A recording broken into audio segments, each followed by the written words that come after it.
El rompeolas, dulce como la vida, salado como el mar.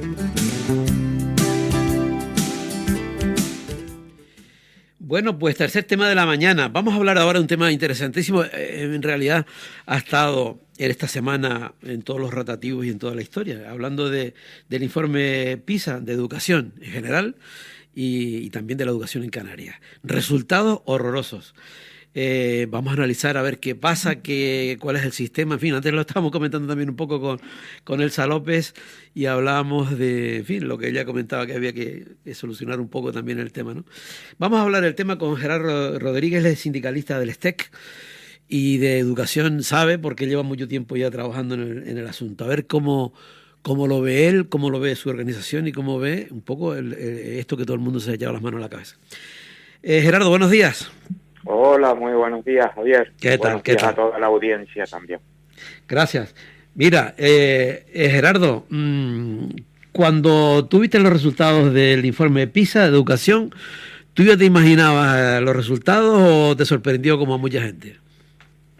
Bueno, como los resultados del último informe tampoco fueron muy positivos para Canarias y para la educación pública canaria, uno se imaginaba que también en función de lo invertido en estos años y del hecho de haber pasado el COVID y haber tenido a la población confinada y que muchos niños y niñas pues no tuvieran la conectividad suficiente o las plataformas de la consejería para ese uso no fueran las idóneas, por lo tanto no tuvieran el éxito esperado, pues uno esperaba que sí, que el informe PISA fuera negativo, pero la verdad es que ha sido mucho más duro todavía de lo que cabía imaginar.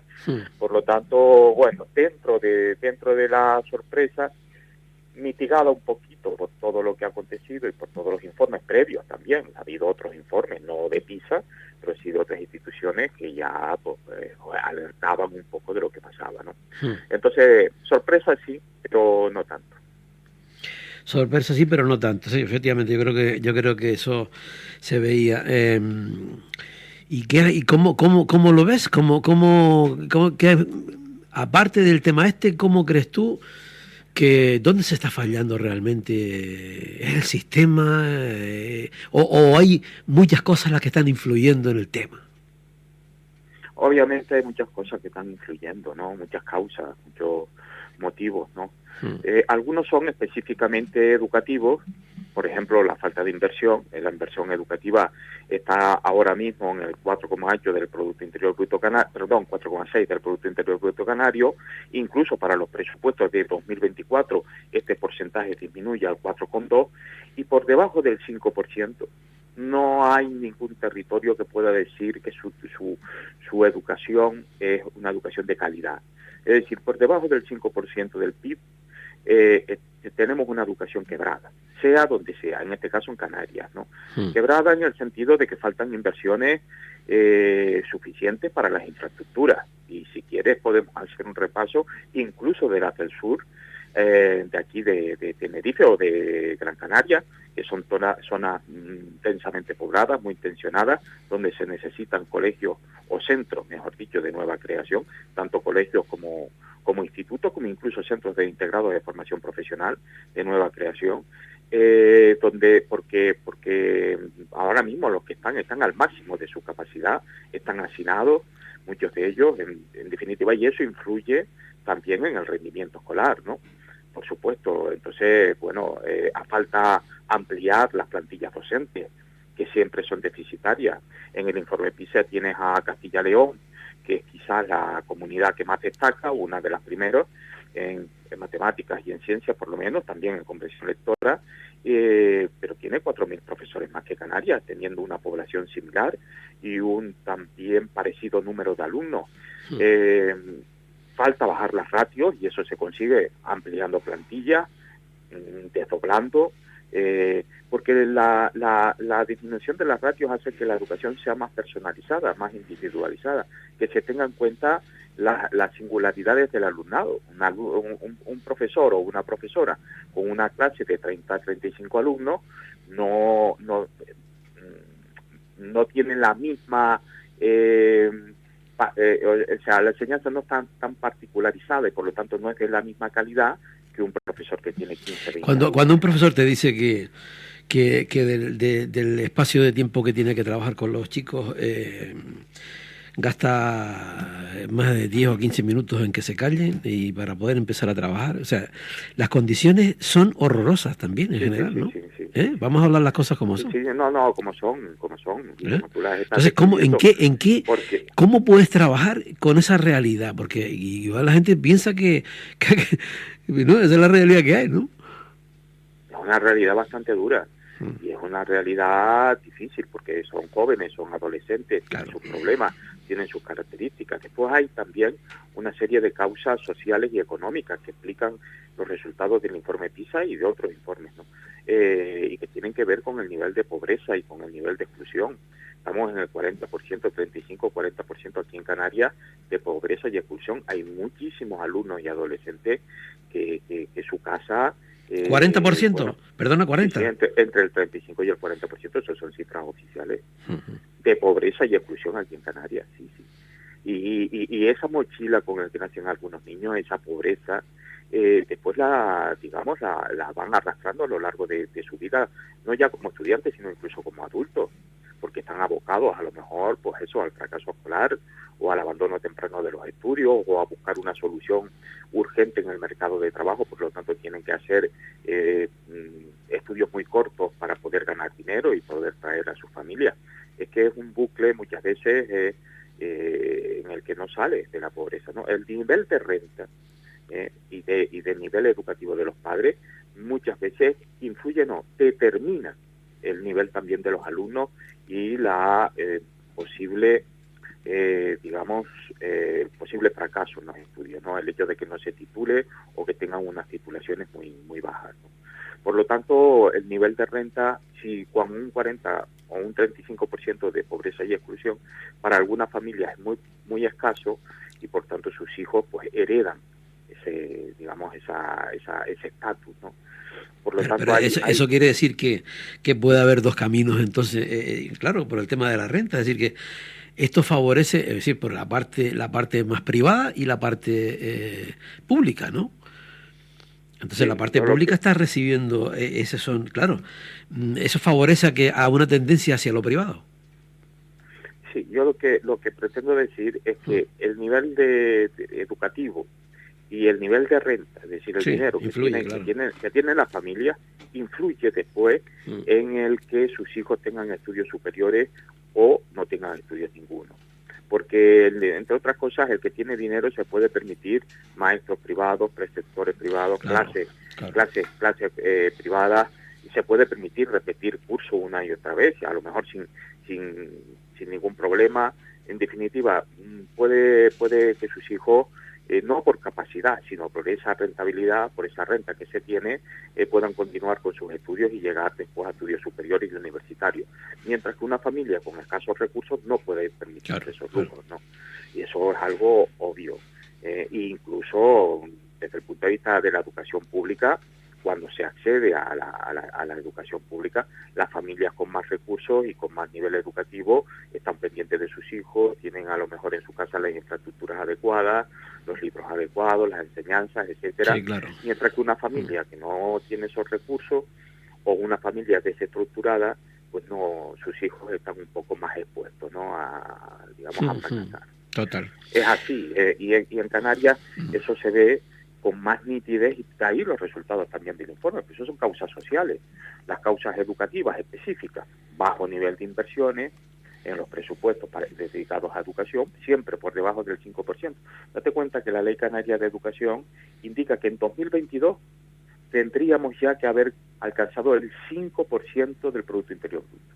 Bueno, pues la ley se incumple.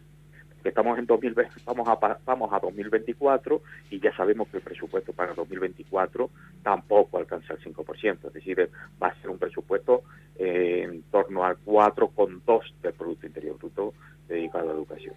Con lo cual, pues bueno, vamos a decir que de aquí en adelante no se activan mejoras en ese capítulo, y si en ese capítulo no hay mejoras, tampoco los hay. Es que estamos en el 24, digo que estamos en el 24 y ese objetivo se tenía que haber conseguido haber llegado a ese 5% en el 22. Efectivamente, sí es. Y vamos al 24, ¿no? Sí. Y estamos hablando ahora de un 4,2. Efectivamente, estamos hablando de un 4,2, porque ha aumentado, por un lado, el propio presupuesto de Canarias. Hay que ver que se ha aumentado casi un 8% el presupuesto de Canarias con respecto a 2023, incluso el propio Producto Interior Bruto canario también ha aumentado en torno al 7% con respecto a 2023. Luego el presupuesto tiene que tener, para educación, tiene que tener en cuenta esos dos referentes, y no se alcanza, no es lo suficiente, no avanza lo suficiente para llegar al 5%. Por lo tanto, nos quedamos en un 4,2 aproximadamente. Fíjate, estoy mirando los resultados del informe. Dice que en matemáticas las islas obtienen una puntuación de 447 puntos. Lo digo para dar un poco de datos para que la gente pueda entender de lo que estamos hablando. 447 puntos frente a los 473 de la media española. Nosotros 447, 473 la media española. En lectura se obtienen 463 puntos por encima de Andalucía y Cataluña, pero muy por debajo de la media nacional, 474. Mientras que en ciencias, Canarias alcanzó 473 puntos, la misma cifra que Andalucía, y 12 puntos por debajo de los resultados del país. La verdad es que tremendo, ¿no? Mira, y aparte de todo esto, Gerardo, el sistema en sí, ¿tú crees que, bueno, igual después del COVID, la motivación, sí, hay tantas cosas que están influyendo ahí, los valores, y yo creo que todo coincide casi que en el mismo momento, entonces, y sin tener, yo creo, un norte claro, ¿sabes? Hacia dónde vamos, todo es como mucha confusión, mucho ruido, veo yo. Sí, obviamente, así es, ¿no? Date cuenta, por ejemplo, que cambió el gobierno, ha cambiado la consejería, y ahora es una nueva etapa a partir de las últimas elecciones municipales y autonómicas, y hasta ayer, bueno, no, hasta hace 3 días, no se tenía director general de infraestructura, y estábamos hablando antes de cómo están de precarias las infraestructuras. Había dimitido nada más tomar posesión el nuevo consejero, a las 2 semanas dimitió el director general de infraestructura por falta de presupuesto, dijo él, por falta de recursos, porque no se podía encargar de una dirección general que no tuviera recursos. Mira, los centros del sur de Tenerife. Eso te quería comentar. Los centros del sur de Tenerife, al máximo de su capacidad. Las zonas recreativas de los centros del sur, de buena parte de los centros del sur de Tenerife, las zonas recreativas están tan al máximo de niños y de falta de nuevos espacios, que en las zonas recreativas y en las canchas y en los jardines han puesto aulas modulares. Han puesto... zonas recreativas para que la gente entienda, ¿a qué llamas? A los patios y todo eso. Efectivamente, los patios donde los niños van a hacer el recreo, donde salen, donde juegan, donde deberían socializarse, donde deberían tener pues un rato de descanso, de disfrute. Bueno, ahí han colocado en algunos de los centros del sur de Tenerife aulas modulares y han quitado esos espacios porque no tienen dónde poner a los niños. ¿Vale? Entonces esos niños se han quedado sin esos espacios, con lo cual influye en la sensación de masificación y hacinamiento que tienen los centros del sur de Tenerife, ¿no? En algunos casos ha habido incluso hasta huelgas de estudiantes quejándose de las infraestructuras, como por ejemplo en el IES Magallanes. En otros casos, pues 4 aguaceros que han caído en el sur de Tenerife han hecho que un centro como Los Abrigos haya tenido que desplazarse a los barracones de Guasa, donde estaba el antiguo instituto de Guasa, que ahora, después de 22 años, ha tenido un centro nuevo, con 22 años de retraso, que estuvieron en barracones hasta este curso, ¿no? Bueno, esos barracones ahora están ocupados temporalmente por la comunidad educativa, es decir, los profesores y los alumnos del CEIP, del Colegio de los Abrigos, porque el Colegio de los Abrigos se inundó cuando llovió en el sur hace unos días, ¿no? Y está a 12 kilómetros los Abrigos de Guas, por lo tanto los padres tienen que desplazarse, ¿no? Y así, pues, buena parte de los centros. Después, cuando hay olas de calor, como las ha habido, por ejemplo, en septiembre, recurrente, muy duras, sobre todo en el sur, donde pega mucho el sol, donde la temperatura dentro de los colegios puede alcanzar perfectamente los 40 grados, porque yo los conozco. No se está actuando sobre eso. Y esas olas de calor ya nos dicen los expertos que van a ser recurrentes, que van a ser más frecuentes, van a reiterarse cada vez más. Bueno, se tendría que estar trabajando en aislamiento térmico, en transición ecológica, en sombreados con cubiertas vegetales, es decir, intentar que esas olas de calor se amortigüen, sobre todo en el sur, puesto que es la zona más, digamos, de mayor calor, de mayor intensidad climática, ¿no? Bueno, no se está trabajando nada de eso y se tendría que estar trabajando. Eso es decir, el tema de las infraestructuras es un tema que es un capítulo aparte. Claro, Vale, influye en el rendimiento claro. en el rendimiento escolar, porque date cuenta, a las 12 del mediodía, a la 1 del mediodía, 30 niños dentro de una clase con 40 grados de calor, a ver a quién aguanta eso. No, ya lo sé.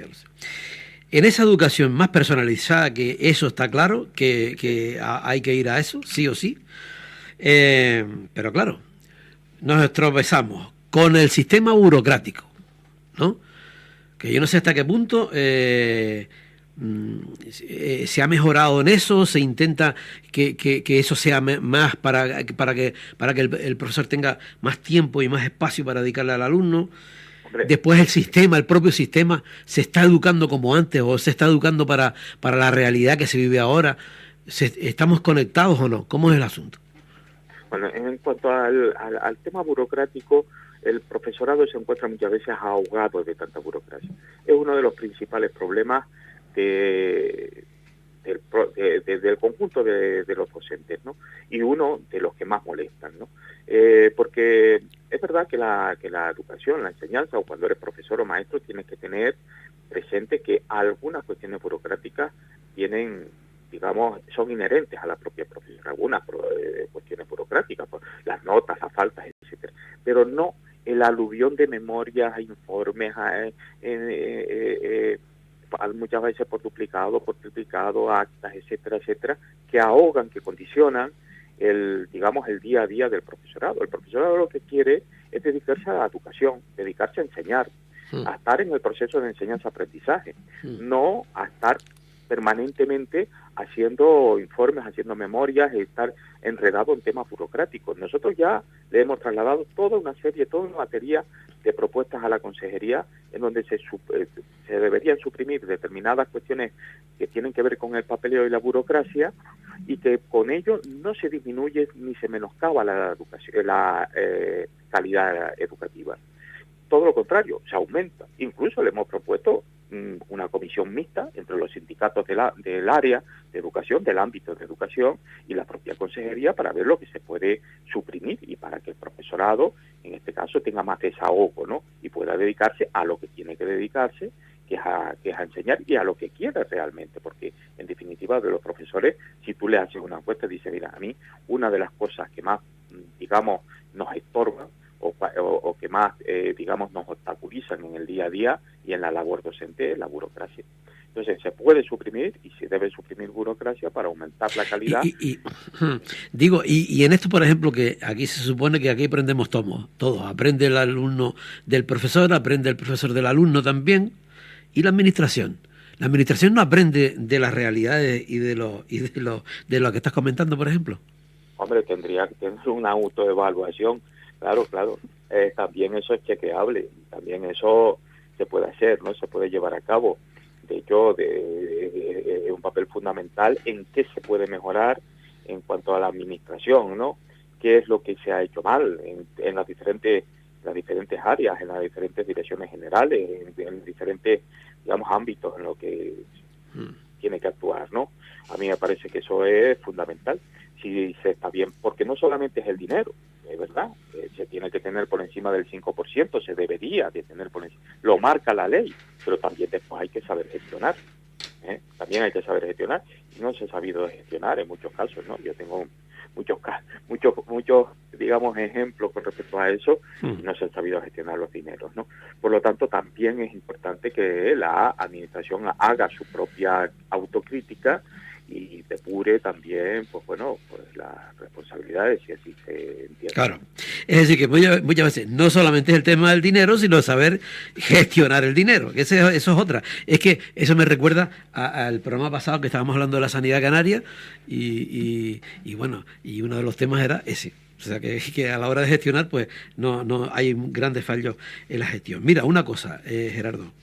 Yo antes estaba comentando, cuando estábamos hablando de la burocracia, y luego te pregunté que si el sistema educativo había cambiado o seguíamos estudiando o aplicando las mismas fórmulas de toda la vida, ¿no? De la repetición de los modelos que casi que nos enseñaron a nosotros, ¿sabes? O sea, en ese sentido, la educación ha sabido adaptarse, digamos, al momento que estamos viviendo.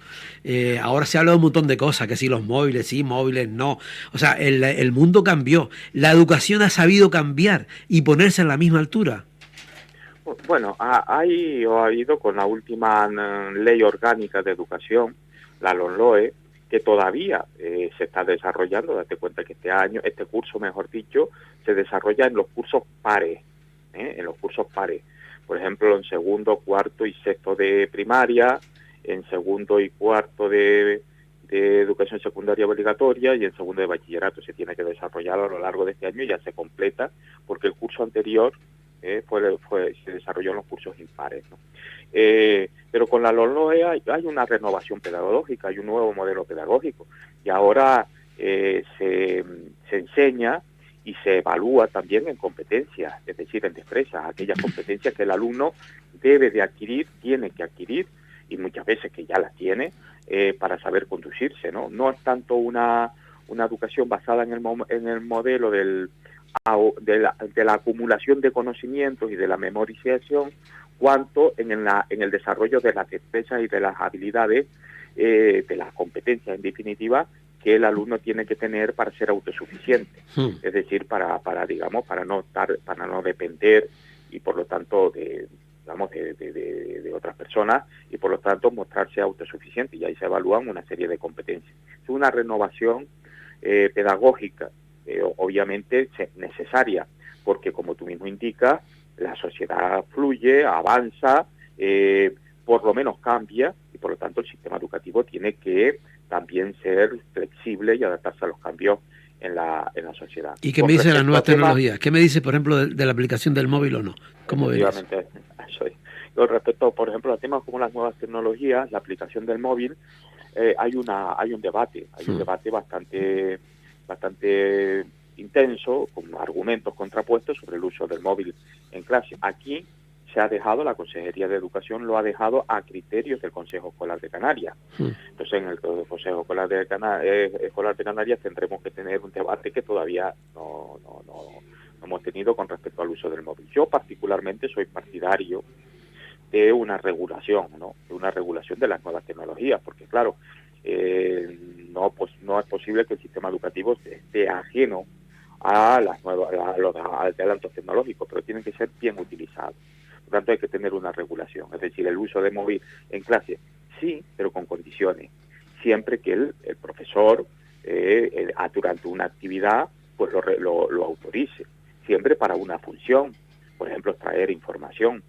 Siempre bajo supervisión y vigilancia, porque en algunas ocasiones ese móvil ha pasado que se han hecho en clase pues fotos a compañeros, claro, o se ha grabado un profesor que previamente se le ha hecho fatal.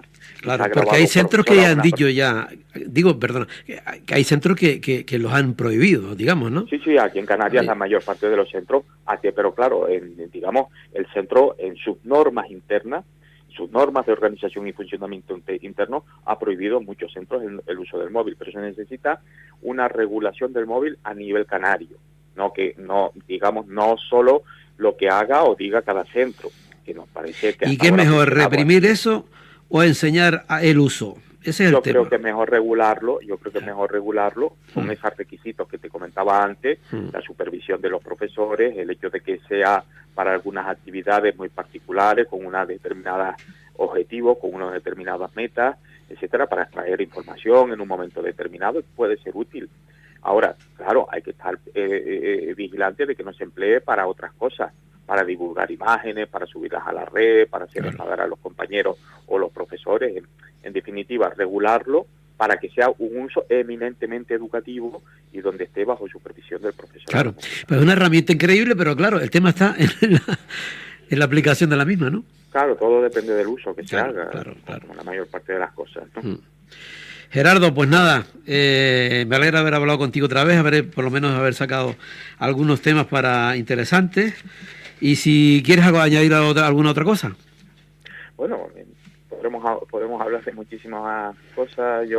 Hay de todo, ¿no? De plantillas docentes, radio, infraestructura. Pondría también, digamos, una importancia en los comedores escolares. Creo que los comedores escolares deberían también mejorarse, porque la mayor parte de los comedores pues la comida proviene de catering, que son empresas externas a la consejería, y no de gestión directa, de la cocina que se hace dentro de los centros, que son mejores porque los alimentos son más frescos, pero bueno, desde hace mucho tiempo no se crea un comedor escolar de gestión directa, todos son de catering. Fíjate, oye, ese tema es interesante. Los padres, fíjate la lucha que han llevado los padres, por ejemplo, en el en el 6 Punta Larga, en el colegio de Punta Larga, en Candelaria, para que el comedor sea de gestión directa y se haga la comida allí, porque encima creas empleo, puestos de trabajo como pueden ser cocineros, ayudantes de cocina, vigilantes de comedores, etcétera, y porque es necesario lo que había antes, claro, que los niños efectivamente que los niños se alimenten bien, porque el otro día salió una estadística, no hace mucho, hará una semana, sobre la alimentación en Canarias, y casi que el 40% también, un alto porcentaje de jóvenes y de niños padecen sobrepeso y obesidad. Ese tema que no se alimentan bien. Sí, total. Se alimentan con productos edulcorados o con productos, digamos, seriados, es decir, que no se alimentan bien. No se alimentan Mira, Gerardo, ese tema vamos a tocarlo, yo te vuelvo a llamar otro día, hablamos de ese tema exclusivamente, porque me parece súper interesante. El tema de los comedores escolares y la alimentación de los pibes. ¿Vale? Muy bien, de acuerdo. Oye, gracias, Gerardo. No, a ustedes, muchísimas gracias por todo, como siempre. Bueno, gracias, chao, adiós. Bueno, pues nos vamos con otro tema musical.